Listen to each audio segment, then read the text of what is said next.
بسم الله الرحمن الرحيم سبحانك اللهم لا علم لنا إلا ما علمتنا إنك أنت العليم الحكيم رب اشرح لي صدري ويسر لي أمري واحلل عقدة من لساني يفقهوا قولي أما بعد السلام عليكم ورحمة الله تعالى وبركاته كما يدعى muka yi alkawari da yan uwa insha Allah wannan majalisi za mu ci gaba da ɗauko muku bayani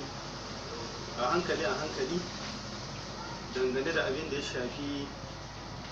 wato magana da muka faɗa cewa ta hanyar Sheikh Sidi Abdulkadir Jelani rahmatullahi alaihi muka fahimci hakikanin munafuci da zindikancin wato shugaban kogo shi ne wato Abdul-Jabbar Nasiru Kabara. Wanda ke tare da mu a wannan majalisi mun kawo bayanai a wancan karo domin mu nuna ya masu ruduwa da shi wannan talikin a matsayin shugaban ɗarika kadiriya riyadul janna. Babu shakka wannan ba gaskiya bane, karya ce sun tsatta. Wato ko da a ce shi wato Abdul-Jabbar bai riga ya faɗa ƙarar da duniya cewa shi ya bar manhajin ahlus sunna ba, to duk wanda yake mabiyin wato karatuttuka da faɗakarwa ta shi wato Sheikh Sidi Jelani rahmatullahi alaihi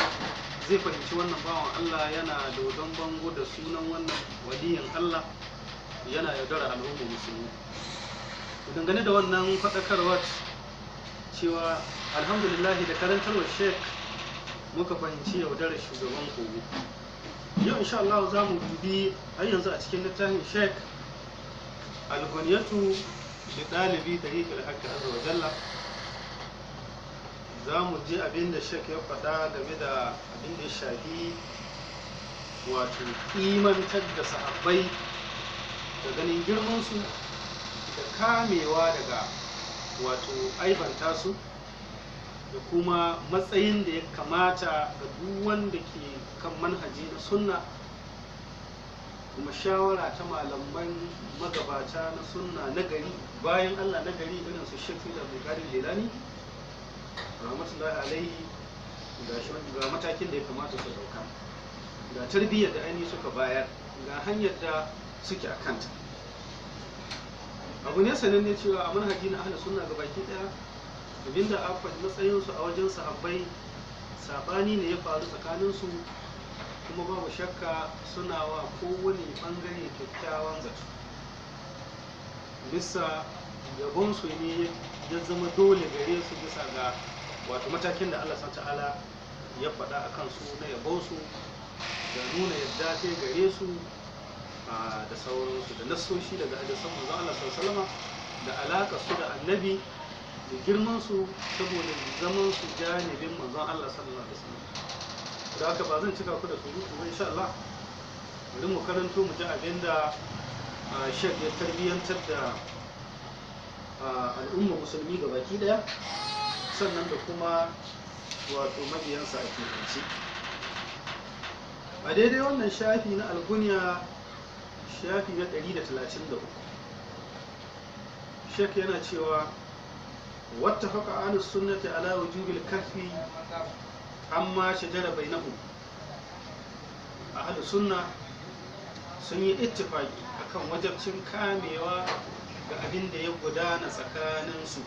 cewa sun sahabbai, wal imsaku an masawihim, da kame kansa daga abubuwan da suka aikata marasa kyawu. Me yasa? Saboda sahabbai ba masumai bane, su ba annabawa bane, suna yi daidai kuma suna iya kuskure. Wa izharu fadailihim, abinda a bisa kan musulmi wanda yake kan manhajin sunna ya bayyana da falalolinsu, ya kame bakinsa daga ayyukansu da abin da ya gudana na sabani tsakaninsu. ya bayyana idan ya kame kuma bace da idan ya kame bakin sa bai yi ba har yanzu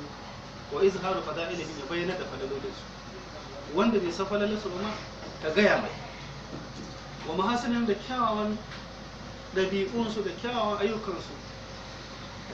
su ma ka watsa ka faɗa ma mutane wanda bai san kyawawan aikin safai ba ka gaya masa wa taslimu amrahum ila Allah azza wa jalla miƙa al'amarinsu zuwa ga Allah alama kana kamar yadda ya kasance wajara min ikhtilafi Ali wa Talha wa Zubair wa Aisha wa Muawiya radiyallahu anhu alama qaddamna bayanu Sheikh yace kamar yadda ya gudana min ikhtilafi Ali na sabanin sayyidi Ali wa Talha da Zubair Aisha da Muawiya Sheikh ya ce radiyallahu anhu Allah ya dada su da alama kaddamna bayanahu kuma yadda muka gabatar da bayanin sa baya wai tahi kullu zi fadlin fadla sannan abinda an wajibin dukkanin wanda ke kan manhajin sunna ya ba kowane mai falalas dukkanin su kowane suna da falala kowane ka yi adalcin ba wato ba shi nashi girma da Allah ba shi amma qala Allah azza wa jalla kamar da ubangiji ya faɗa wallazina ja'u min ba'dihi wa'anda suka zo baya gare su baya ga sahabbai da bakin tabi'ai har zuwa duniya ta tashi ga aikin da Allah ya ba masu imani waɗanda suka zo baya gare su ya ƙuluna suna cewa rabbana ighfir lana ubangijinmu ka gafarta muna wali ikhwanina alladhina sabaquna ka gafarta ma ƴan uwanmu musulmi kenan ƴan uwanmu alladhina sabaquna da suka rigaye mu bil iman da imani duk wanda musulmi Allah ya ba shi wanga aiki da wanda ya yi da wanda bai yi ba amma ya san akwai wannan aiki samansa wala taj'al fi qulubina ghilla Allah kada ka sa wani kunci wani takaici wani bakin ciki lil ladina amanu ga masu imani kada ka sa kunci ga masu imani rabbana innaka rahimur rahim ubangijinmu kai mai rangwame kake mai jin kai kaga shek ya bada dalilin sana abin da ya faɗa na cewa mutum ya kame da abin da ya gudana tsakanin sahabbai da sabani tsakanin su ya gudana a zakin Jamal da Sifi missa ga aikin da Allah ba a matsayin ka na mai imani a matsayin ka na mai bin manhajin sunna ba ka kame bakinka ga abin da ya gudana tsakanin su da kuma abubuwan da suka yi na kurakurai ka iya kanka idan kai baka kare ba wani aiki ka bayyanar da falalolinsu da kyawawan ɗabi'unsu in kai baka gama ba ka mai da al'amuransu ga Allah in kai baka kare ba sai ka biyo da addu'a baya gare su walladina ja'u min ba'dihim yaquluna rabbana ighfir lana wa li ikhwanina alladhina sabaquna bil iman kaga wannan aiki da wannan tarbiyya da shakka bayar babu shakka an samu cin karo zahirin cin karo tsakanin mu'assasin tahiyya da wani mayaudari dan kore wa qala ta'ala shek yace kuma ubangiji yace tilka ummatun qad khalat wayancan al'ummomi ne da sun riga sun wuce da hama kasabat al'ummar tana da abin da ta aikata na shi za mu ba ta sakamako walakum ma kasabtum kuma kuna da naku aiki ku yi fama da shi wala tus'aluna amma kanu ya'maluna ba a tambayar ku abin da suka zama suna aikata kaga nassin qur'ani da ya nuna mu mai imani ya iya kai ne game da abin da ya gudana tsakanin sahabbai kuma malik shek ya bada dalilai daga nassin qur'ani wanda idan ka kalli waɗannan ayoyi na soshi da shi shugaban kogo za ka fahimci cewa Sheikh Sidi Abdulkadir Jilani rahmatullahi alaihi ya yi horo da a yi gabas, wani wato shi kuma shugaban kogo ya yi yamma da shi da jama'a ce. Kuma duk da haka da sunan cewa shi wato shugaban ɗariƙar ƙadiriya ne, kuma ƙadiriya riyadul janna ta don Afirka. To ba mu san ƙarƙashin ƙadiriya ko akwai wani Abdul Qadiri wanda ba Sheikh Jili wanda ya kabi, kuma kaga wannan ba mu sani. Kila sai ya sake dawa yawa mutane bayani cewa ba wai yana nufin Sheikh Sidi Abdul Qadir Jilani. Har yanzu Sheikh ya ci gaba da cewa wa qala sallallahu alaihi wa sallama idza zukira ashabi fa amsik. Idan aka yi magana game da sahabbai na, aka ambaci sahabbai na, fa amsiku ku kani, ku iya kanku. Wa fi lafzin akhar, ga wani lafazi na daban inji Sheikh, iyyakum wa ma shajara baina ashabi, na yi muku hatta, na ja muku kunne, na yi muku kashedi dukkan abin da ya gudana tsakanin sahabbai na. Walau anfaqa ahadukum mithla uhudin dhahaba, da ɗayanku ya ci yadda kwatankwacin dutsen Uhud na zinari, ma balaga muddi ahadihim wala nasifahu, ba zai kai mudun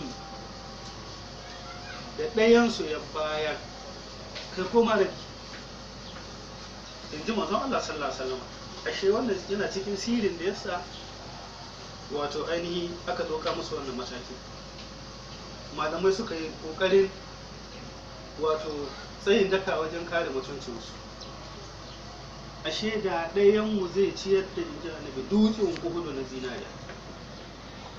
ba zai kai mudun ɗayansu ko rabin mudu. Wannan magana ma da sahabi, za asalinta da sahabi ne ake magana. Abdurrahman bin Auf da shi da Khalid bin Walid, manzo Allah sallallahu alaihi wasallam ya faɗa mu ga magana, ina ga wani wanda ba sahabi ba. Ya salam, a ce abin da ka ciyar na zinari ne, shi kuma sahabi ya ba da mudun masara. Mudu shi ne mudun nabi din nan Annabi sallallahu alaihi wasallam, karami ba masa'i ba. Sahabi ya ba sai ka ce da zinari na dutsen Uhud ko rabin mudun sa ba za ka kai na lada. Allahu akbar. Kaga wannan yana nuna mana zurfin tabewa da damsul basira da alamar shakawa ta lahira, wadda shugaban kogo ya kuma kai ne ta hanyar ajiye shawarar waɗannan bayan Allah ya kama gaban kansa. Wa qala sallallahu alaihi wasallam, shi ya ci gaba da cewa manzon Allah ya ce duba liman ra'ani, daɗi da farin ciki da gamawa lahiya da murna da aljanna da itaciya aljanna, dukkan wani abu da aka ce ma farin ciki ya tabbata liman ra'ani da wanda ya gane ni, wa man ra'ani da wanda ya ga wanda ya gane ni. Wa qala sallallahu alaihi wasallama la tasubbu ashabi, manzo Allah ce kuma kada ku zage sahabbai. Wa man sabbahu, duk wanda ya zage su, da shugaban kogo da mai gida ne zazzaki da sauran ire-iren su masu gidajensu su kamnaki da kumaini da sauran duk wani mai mazari da makarkacin ya zage sahabbai, to ga abinda annabi ya faɗa a kansa, wala tasabbu ashabi fa man sabbahu fa alayhi la'natullah, duk wanda ya zage su la'ana Allah ta tabbata a kansa. Da wata riwaya ma wal mala'ikatu wan nasu ajma'in, la'ana Allah da mala'iku da mutanen duniya gabaki daya. Kaga idan ka kalli wannan wani a can gaba shi ya kawo cewa qala Sufyan bin Uyayna rahimahullah, man nadaka fi ashabi rasulillah sallallahu alaihi wasallam kalimati fa huwa sahibu hawa, duk wanda ya kodi magana da kalma guda ta suka ga sahabin manzon Allah sallallahu alaihi wasallam, to ya zan dan bid'a, sunansa dan bid'a, sunansa dan son rai. wanda ke bautar son ransa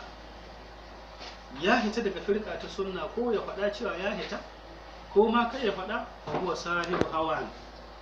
ya zan dan son rai, ya fita daga manhaji na ahlus sunnati wal jama'a. So da haka wannan da shi muke cewa akwai maganganun da shek ya kawo da mu karanto ba, kamar ga wani hadisi inda yake cewa la yadkhulun nar, yace qala rasulullah sallallahu alaihi wasallam la yadkhulun nar ahadun mimman baya ta shajara, mutum guda cikin wanda suka manzon Allah mu baya a gargashin wani ya ce ba zai shiga aljanna ba, wato ba zai shiga wuta ba, ba zai shiga wuta ba, cewa dukkan sun yan aljanna su 1400 ko da 500. So kaga wayannan duka nasoshi ne wasu tabbatar da ni abin nan din sahabbai kamewa daga zagin sahabban manzon Allah sallallahu alaihi wasallam, wanda jagora mu'assasi na dariƙar Qadiriyya Sheikh Sidi Abdul Qadir Jilani ya faɗa a cikin albumiyatu da ɗalibi dariƙar Hajji Azza wa Jalla shari na 133, wanda ke tabbatar mana cewa maganar Abdul Jabbar shugaban kogo, jagoran ko shehin dariƙar Qadiriyya, wani riyadul janna ko waye, tsabagen ƙarya ce da yaudara ga al'umma musulmi. Daga yana da kyau al'umma su kula, kamar da muka faɗa ta hanyar Sidi Jilani rahmatullahi alaihi muka gano yaudara, munafici, zindiƙanci da cin amana ta shugaban kogo. Idan mutum ya kalli yadda ba wannan bawan Allah ke cin zarafi tun daga faruwa ya faru tun daga Muawiya, tuma a dawo Anas, dawo ainihin Abdullahi dan Umar, tuma abin nan dinna na Aisha da ita, a dangoro a Sayyidi Abubakar, cin mutuncin Sayyidina Umar. Babu shakka wannan kasan ba manhaji ne na mabiyin ahlus sunna. Allah ya samu dace. Insha Allah wannan shine sakon mu na wannan gaba. Insha Allah wani majalisi na gaba za mu sake kawo muku cin karo da yakin da ya barke tsakanin Sheikh Sidi Abdul Qadir Jilani da mayaudarin shugaban riyadul janna ta ƙarya da sunan shehu dariƙar Qadiriyya a yankin Afirka a Jabbar na Sulfa. Saboda wanda ke da bukatar ƙarin bayani shamili yana iya ɗauko littafin Sheikh Sidi Abdul Qadir Jilani wannan algunya ya duba, sai kuma yake da shi shugaban kogo da zai tabbatar mana algunyatu ba littafin Sheikh Sidi Abdul Qadir Jilani wani. Saboda shi dan shi'a ne wanda yake matsoracin zai shi'a, ya yi to ya tabbatar da shi'a sa ya sa yana lafe-lafe da sunan wato shugaban Qadiriyya. Insha Allah wannan za mu tsaya sai wani karo na gaba mun sake zuwa da wani sako. Assalamu alaikum wa rahmatullahi wa barakatuh.